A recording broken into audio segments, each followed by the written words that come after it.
नमस्कार दोस्तों, स्वागत है आप सभी का। दोस्तों, हमारे मध्य प्रदेश में रेलवे लाइन का घनत्व अन्य राज्यों की तुलना में काफ़ी कम है।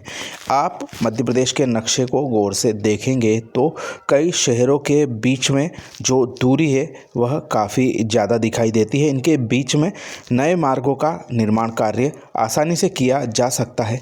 इसी को देखते हुए पिछले कुछ वर्षों से लंबे समय से क्षेत्रों में कनेक्टिविटी की जो मांग थी उसको लेकर केंद्र सरकार गंभीर नजर आई है तथा उनके द्वारा विभिन्न क्षेत्रों में परियोजनाओं के निर्माण कार्यों को स्वीकृत किया गया है।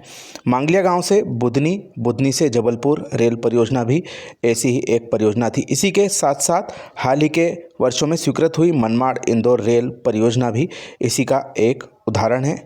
वहीं दाहोद इंदौर और छोटा उदेपुर धार रेलवे लाइन भी भविष्य में एक मील का पत्थर रेलवे ट्रैक साबित होगा। हाल ही के वर्षों में फाइनल लोकेशन सर्वे की कसौटी पर चढ़ी नीमच सिंगोली कोटा रेलवे लाइन और उज्जैन आगर झालावाड़ रेलवे लाइन भी इसका एक महत्वपूर्ण उदाहरण है। वहीं वर्ष 2000 के आसपास स्वीकृत हुई रामगढ़ मंडी भोपाल रेलवे लाइन का कार्य अब अंतिम दौर में पहुंच गया है। लेकिन हमारे देश में रेलवे लाइन की स्वीकृति के पश्चात जो उनका निर्माण है वह किस गति से होता है यह आप सभी देख रहे हैं।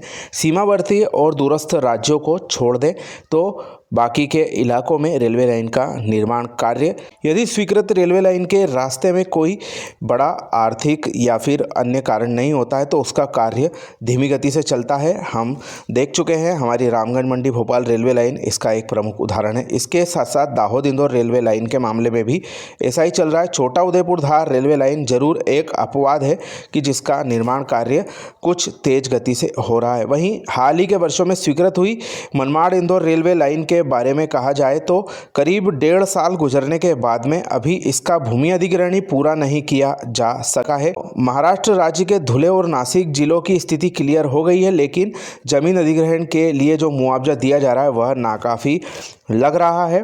इस वजह से वहाँ पर किसानों और प्रशासन के बीच में टकराव की स्थिति बन रही है। इससे रेलवे लाइन का काम प्रभावित होगा। वहीं मध्य प्रदेश राज्य की बात करें तो धार जिले के भूमि अधिग्रहण से संबंधित आधी स्थिति क्लियर हो गई है।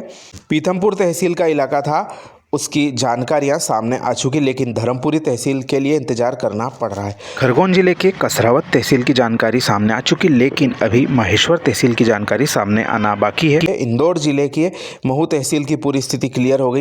वहीं बड़वानी जिले की बात करें तो राजपुर तहसील का राजपत्र काफ़ी समय पहले आ गया था। इसके पश्चात में अब जाकर वरला और सेंधवा तहसीलों की सूची आ चुकी है। बात करते हैं हमारे सेंधवा तहसील के किन गांवों में जमीन अधिग्रहण किया जाना है, इसके बारे में जानकारी राजपत्र में प्रकाशित हो चुकी है। काफ़ी महत्वपूर्ण यह इस परियोजना का इलाका है।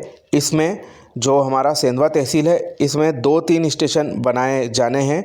बनिहार के पास हमारा सेंधवा स्टेशन बनेगा। तो जैसा कि रेलवे संघर्ष समिति के प्रमुख मनोज मराठे जी के द्वारा जानकारी दी गई है, उसमें साफ हुआ है कि इस प्रक्रिया से कई माह से क्षेत्र के लोग इंतजार कर रहे थे। रेलवे विभाग ने विगत 8 मार्च को इसका राजपत्र जारी किया था, जिसमें सेंधवा अनुभाग और वरला के अधिग्रहण सूची जारी की के करीब 11 गांवों के 286 भूस्वामियों की भूमि अधिग्रहण की जाना है। कुल 126.123 हेक्टेयर जमीन अधिग्रहित की जाएगी, जिसमें से प्रमुख तौर पर बात करें तो भामनिया गांव 44 किसानों की 11.0849 हेक्टेयर भूमि अधिग्रहित होगी। वहीं बापदड़ गांव के 22 किसानों की 5.1287 हेक्टेयर जमीन अधिग्रहित की जाएगी। अंजन गांव में 74 भूस्वामियों की 15.3649 हेक्टेयर जमीन अधिग्रहित होगी। वहीं नवलपुरा गांव के 55 भूमि स्वामियों की 11.2027 हेक्टेयर जमीन अधिग्रहित होगी। बनिहार गांव जहां पर हमारा सेंधवा का स्टेशन बनने वाला है, यहां के 36 भूस्वामियों की 10.5190 हेक्टेयर भूमि अधिग्रहण होगी। कलाकदा गांव के 40 किसानों की 10.3908 हेक्टेयर जमीन। जामली गांव के 32 भूस्वामियों की 8.5562 हेक्टेयर जमीन। बाकी उर्फ गोई गांव के 50 भूस्वामियों की 14.735 हेक्टेयर ज़मीन। वहीं छोटा जुलवानिया के 30 भूस्वामियों की 6.6155 हेक्टेयर ज़मीन। वहीं वर्ला तहसील के सोलवन गांव के 54 भूस्वामियों की करीब 12.4657 हेक्टेयर भूमि और महाराष्ट्र सीमा से लगे हुए अंतिम मालवन गांव के 42 भूस्वामियों की 20.7220 हेक्टेयर ज़मीन अधिग्रहित की जाएगी। अभी जो प्रारंभिक अधिसूचना आई है, इसके बाद में किसानों को नोटिस जारी होंगे और मुआवजे से संबंधित जो सूचना है वह उन्हें बताई जाएगी। वे लोग यदि मुआवजा सूची में दिए गए रकबे के अनुसार मुआवजे से संतुष्ट नहीं हैं या फिर उसमें कुछ भूल है, जैसे कि किसानों के खेत, कुएं या नलकूप आदि, पेड़ वगैरह आदि उसकी सूची में दर्ज नहीं है, तो आप लोग आपत्ति ले सकते हैं। उसको अभी सुधारा जा सकता है, बाद में कुछ भी नहीं हो सकता है। सेंधवा एसडीएम के अधीन यह दावे आपत्ति के प्रकरण समय सीमा में प्रस्तुत किए जा सकते हैं। इसके बाद सुनवाई की जाएगी तथा सभी दावे आपत्तियों के उचित निराकरण के बाद ही जमीन अधिग्रहण की प्रक्रिया संपन्न होगी और अवार्ड पारित किया जाएगा। इस जो अधिसूचना के अंतर्गत हमारा सेंधवा के सबसे बड़े भू अर्जन की बात करें तो अंजन गांव के कुल 74 भूस्वामियों की ज़मीन का अधिग्रहण होगा। वहीं जो मालवन है उसके अंतर्गत 20 हेक्टेयर का ज़मीन अधिग्रहण होगा। यह ज़मीन अधिग्रहण की मात्रा में सबसे अधिक है।